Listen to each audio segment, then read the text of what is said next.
Так, еще две...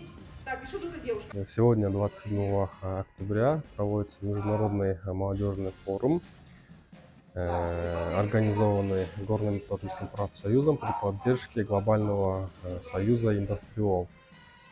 Хотелось бы отметить, что данный форум характеризовался новыми методами работы.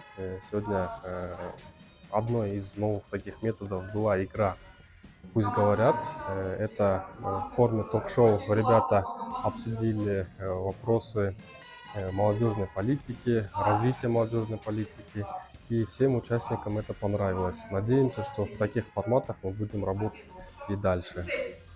Пойдет меня?